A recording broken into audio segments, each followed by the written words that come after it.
Hello, everyone, and welcome to another episode of APUS History. I am your host, Langella Sensei. So, guys, welcome back to another episode. What I want to start off with is just really cover some of the things we mentioned yesterday. Really, just do a quick little summary of the Columbian Exchange, just so at least we're all on the same page as we enter to the next portion of Period One. So, the short version of this is really that the Columbian Exchange is really an interaction of three different parts of the world, right? The European aspect, the African aspect, and the Native American aspect. Okay. When we generally look at the Columbian Exchange, we generally say that there are a kind of a transfer of a lot of different plants, foods, animals, and worst part of it, the diseases between these different groups. But on top of that, we actually get exchange of cultures as well, right? And this was kind of seen as a chain reaction or a domino effect that's going to change the world forever. Okay, and I remember, guys, I did provide you a nice little map here of all the different things that you can see have transferred. And I did make a point that that some of the vegetables, some of the fruits that we know today as being part of certain cultures. Like I always made a joke that tomato, right? I'm Italian, so the fact is, tomato sauce is always seen as an Italian thing, but before the Columbian Exchange, it wasn't, right? So due to the Columbian Exchange, there was seen as a lot of interaction, or really a change in just fruits and vegetables that were never seen before, right? And this was actually, in some aspects, a positive, and a lot of aspects, a negative. So let's go through some of the positives and negatives. The positive I mentioned already were the fruits and vegetables. The negatives were the diseases, as in smallpox. So when you look at Europe and the rest of the old world, there was an increase in population, right? There was a lot, people were living longer. People didn't have to worry about food as much because now they're getting this influx of food from the New World, which was a pretty big deal. Their calorie intake was increasing, so they were living longer lives. All right, and this first point here, the increase in population, is a big deal because it's going to lead to a lot more things down the line, and we'll get into that probably in period two. All right, when it comes to the New World, right, the introduction of new types of livestock did have a major effect, and most people probably wouldn't really expect it. But the fact is, the livestock actually destroyed a lot of the natural environments because those areas were not really used to having these new type of animals here, especially in mass as they did. Now, granted, the Native Americans did get a lot of different types of meats, milk, and that they never were experienced to before. So that was interesting. That did have an effect on them. But probably the biggest impact was the introduction of the horse, right? It allowed them to hunt a lot faster. It also caused a lot of problems when it came to warfare between different tribes. And as I mentioned, the exchange between all these different things leads to a kind of a mixed bag, if per se. Okay. And really, once this occurred, once Columbus came back from Spain, it opened the door for everyone else to say, "All right, guys, it's your turn." All right. And the last thing I can mention is that because of the Columbian Exchange, there was now a sense of a new type of economy that kind of sparked in Europe, and that was the capitalistic economy. It originally was a feudalistic economy, but now it changed. Feudalistic economy, if you don't remember, is the idea where peasants were working on a manor, and really they were dominated by whoever owned that manor. But as new products, new goods came into the old world, and people started to live a little longer, they can now focus on new types of things and sell different types of things so that more people now had profits rather than just having it focus on this only certain type of manners, which allowed capitalism to really emerge as the dominant economic force, which does lead to a lot of things down the line. All right, and then we finished off with a few explorers that did emerge as kind of people as they came to the New World to try to see if they can find riches and glory for their countries. Okay, so with that being said, let's jump into the next section. So for the discussion question, I have kind of like a little quick review for you guys. So that's why it's good that we kind of just blow right past it to get to this next section. And as I mentioned to you guys last time, Portugal and Spain, once Columbus had come back and said, "It's a free roam, guys. Go on and colonize as much as you want." These two countries were really trying to expand their territory, and Portugal kind of had dominated the Eastern Hemisphere with their trade empire. But when Spain had first emerged as the leader in the New World, they seemed to be a little angry, a little pissed off because they wanted to get their hands on this action. Now, what's crazy is that during this time, the Pope had actually favored Spain and actually had given them the ability to gain more. They actually gave land to them to convert people to Christianity. They had to get his permission to do it. And the Portuguese felt as if the Pope was favoring Spain because it felt like they were giving them all the new land in which that was being discovered.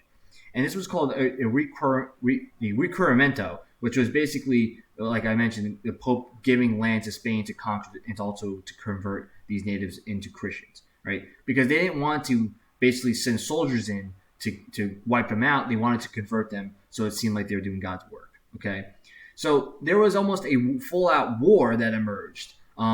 And I want to watch this quick little video to kind of give us an idea of how there was almost a war and how they settled it with the treaty or Tordesillas, all right?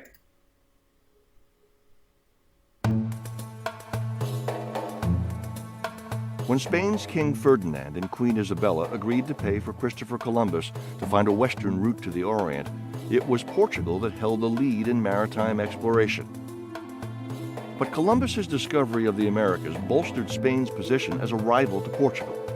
Spain now had enough power to approach Pope Alexander VI to work out an agreement with Portugal to divide the world. It was called the Treaty of Tordesillas. The dividing line was drawn north and south. Portugal got the land east of the line, and Spain got the lands west, which included the Caribbean islands and the Americas. The Portuguese king, John II, believed the Spanish-born Pope's line of demarcation favored Spain with richer lands. The angry Portuguese navy prepared for war. And John II of Portugal threatened war against Spain because of this, standing of the Pope on their side. And this is why we have the Treaty of Tordesillas signed. They pushed the line of Tordesillas a little bit farther west. So by the time the treaty was signed, Spain thought that they had a big deal. But Brazil ended up being a very huge portion of South America. So the Portuguese, in one way or the other, ended up much better than what they thought they were going to get. To this day, Brazilians speak Portuguese, while other Latin Americans speak Spanish. Though the Treaty of Tordesillas, signed in 1494, averted war between Spain and Portugal, other European nations routinely ignored the treaty as they tried to expand their own colonial empires. All right, so that's a really good point that they make at the end. Even though this is a treaty made by both Portugal and Spain, it does not necessarily include England and France because both of those kingdoms are now trying to expand their territory into the New World as well. And we will learn about that. The French probably in this period, but then in the English probably in period 2. Okay, so that's really important to understand that there was almost a war that happened that was waged between these two kingdoms, and they made peace. So basically, at the end of the day, Spain had relinquished all territory into the Eastern Hemisphere, basically to Portugal, except for parts of Brazil. Okay, so Portugal had now focused all their attention on really colonizing Africa as much as humanly possible, while Spain became the leaders of colonizing the New World, right? And that's really important. So let's move to the next slide. Now, the fact that the Pope had now officially given Spain the ability to colonize the New World, to convert natives to Christianity, and the fact that the Portuguese have also agreed to not wage war against Spain over this territory, it allowed Spain to kind of dominate the New World. Okay, now granted, as we mentioned already, the British and the French don't really abide by this rule, but they continuously move to try to gain more land in the New World. Now, if you take a look at this map on the side, all right, this is a map in 1780, so it's a little bit later than what we were talking about right now, but it just shows you that Spain really starts to dominate this area. Now, as we already mentioned in the treaty, that Portugal had received land in Brazil. So for them to really still hold on to Brazil is a good deal because it ends up being the center of sugar trade of that area. But Spain ends up really creating these the viceroyalities, which are basically almost like city-states or sections or regions of Spain's new territorial grab in the New World, right? Now, granted, you don't have to memorize these different areas, but these just show you that they had complete control over Central and South America completely, and even parts of North America, where in the region of the United States. And as you could tell from the map, as the British start to get a little more stronger and stronger, they do end up gaining some of the power back, or some of the land back, and we'll talk more about that in the second period. Okay, but the 4 different regions that we point to are New Granada, Peru, Rio, and New Spain, which is Mexico. Okay. It's kind of funny because I added this in here just to give you guys a little bit of a fun fact. St. Augustine in Florida was controlled by the Spanish. It was considered one of the oldest cities in the United States, and there's a lot of, obviously, Spanish kind of influence of those areas just because, obviously, the Spanish had controlled it. Okay? So let's move on to the next slide. Now, the important thing to understand about this is that, as I mentioned previously, guys, that the Spanish had actually had pleaded to the Pope to allow them to do this, to convert the natives to Christianity, and not to send an invading force, like conquerors, to kind of wipe out the native population. So when the Pope agrees to do this, and that's when they sign the treaty, they end up sending what they call a mission system, and they send missionaries. They send priests to do these conversions because obviously soldiers wouldn't necessarily be the best idea. Okay, so as they send these missionaries over to convert the natives, a lot of the natives believed in this idea called animism. And animism is the idea of almost like the gods are all throughout nature. And in their religion, they can really accept new types of gods based on what they deem to be important. So when the Spanish were trying to convert them to Christianity, they had actually adopted Christ as one of their gods, but not really getting rid of all their old previous gods. All right. And as this was happening, the priest of Spain were kind of trying to get rid of the old religious beliefs, which was starting to cause resentment. And on top of that, a lot of these missionaries were forcing natives to work in basically these plantations. So it was not only just a kind of a bad relationship when it came to trying to get rid of the religion, but also trying to force them to work in pretty messed up camps as well. Okay, and as I mentioned, this resentment only grows more and more as time progresses.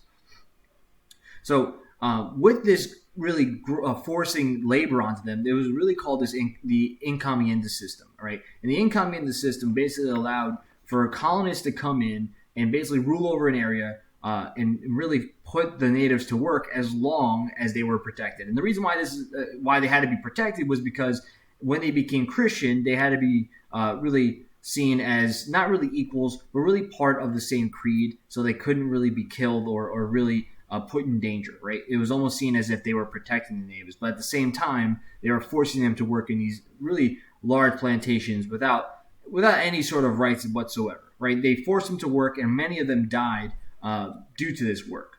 Now, understand there was actually a lot of issues when it came to having Native Americans work. Firstly, a lot of disease had killed them off, right?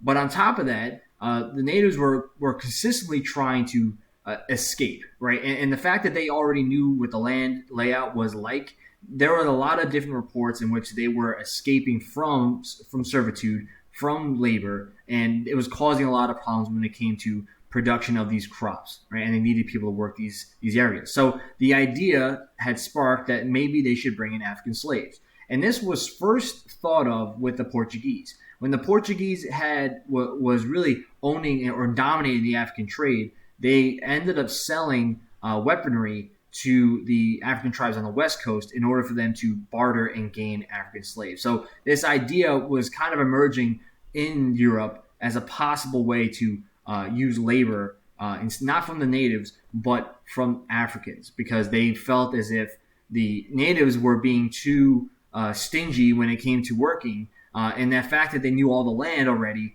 made them kind of a problem to force them to work, especially if they can escape easily, rather than the African slaves didn't know the territory, so they were kind of in the dark. They didn't know where they were, so it was kind of easier for these Europeans to force them to do work.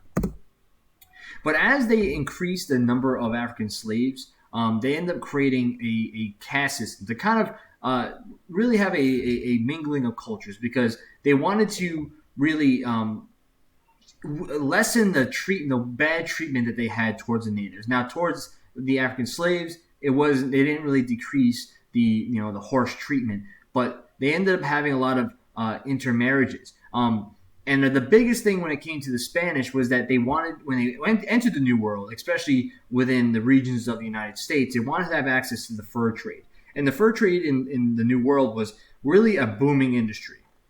So in order for them to secure some of these trade routes, what they did was they actually had set up marriages between Spanish leaders, or not leaders, but mainly higher ups, and women that were of royalty of these tribes. So it's almost like setting up a arranged marriage, like in the medieval times. Okay, and this was important because it secured these trade routes within the fur trade.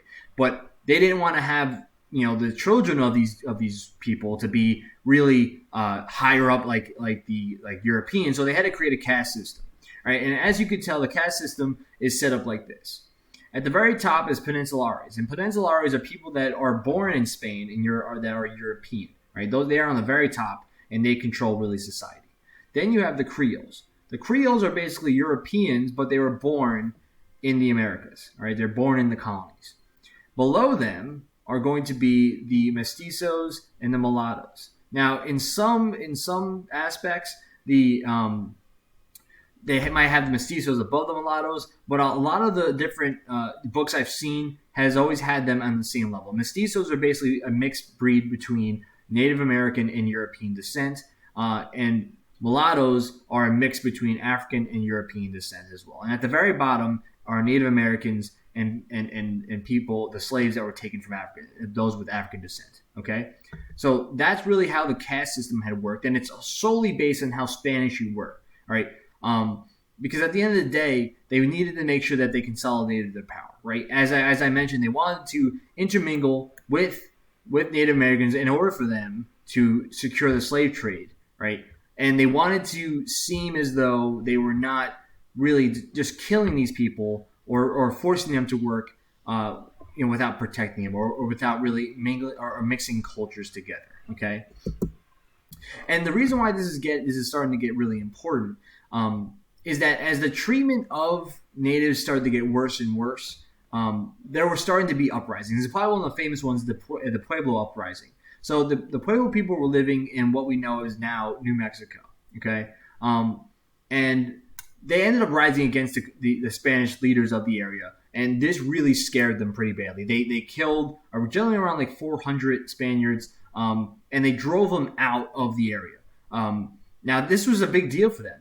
And the reason why this really occurred is, as I mentioned before, the native people believed in the idea of their religion as animism, and the idea basically is that they have many different gods based on nature, right? And they also believe that land itself is sacred land, and that it's not really used to barter, to buy, to cut up, to be given to people. That it's basically open to all those that believed, right? And when you look at now the Spanish side, they believe the opposite, right? Obviously, the Spanish believe in Christianity, so they believe in one God and one God only. Then you look at when it comes to selling land, right? They thought land was a bartering chip, right, in which they can give away to people. So all these different things, these cultures that are completely different, really start to get at odds with one another, right? And because of this, it really led to this uprising. It was kind of boiling for a long time, right? So this uprising finally occurred. And it did scare the Spaniards to kind of stay away from the area for some time. So 400 Spaniards were dead. And it was successful. However, 12 years later, the Spanish did return, and they did regain control. Now, even though this had failed, right, this uprising had failed, it did make a lasting impact of the area. And they became kind of like folk heroes of that time period because they fought back against the Spanish crown. And they were successful for a time, but then they ended up losing. And the reason why this is also really important, guys, is because of the Pueblo uprising, people in Spain really started to debate their treatment of the Native Americans, all right? And it really starts a really tough debate, because some people look at it as saying, well, are we really, what we're doing is actually helping them, because they need Christ, they need some civility, they need some help. And what we're doing is we're providing that for them. And then there's other people like Bartolomé de las Casas, who kind of looks at it as saying that we are abusing them, right? We are abusing them, and the more we do this, and he actually saw this firsthand when he was one of the missionaries in the New World, that we're abusing them, and as we continue to do this, they start to lose their their spirit is being broken, right? Their Christian spirit is being broken. So this is really important, okay? Because at this moment, they start to try to improve the status of natives, right? And they say that they feel as if all the reasons why they originally had made them work in these farms is now starting to go away, right? And what he does is now he gives a new idea. He says, all right, let's stop making natives work in these massive farms. Let's get the Africans to be the workforce. And now what this does is it really jumpstarts the full go of buying African slaves to work on these massive farms. Okay? So with that being said, let's transition into the worksheet. So let me explain how the worksheet, the directions of the worksheet. Okay? So as we transition here, okay, so there are 2 accounts, right? And this looks pretty big. It's a total 4 pages, okay? So the first account is from Bartolomé de las Casas, right? It gives you an excerpt from one of his writings talking about his feeling towards the views towards indigenous people of the area. And then another point of view is Juan Yanez, right? It basically has his point of view of the Native Americans, okay? So what I want you guys to do is read both different accounts, all right? Each of these 2 different accounts, and you're going to do the HAP analysis for both of them, right? HAP analysis for both of them, and you're going to answer these document questions, right? All right, guys, that's it for me. Have a good one, and if you have any questions, please give me a shout.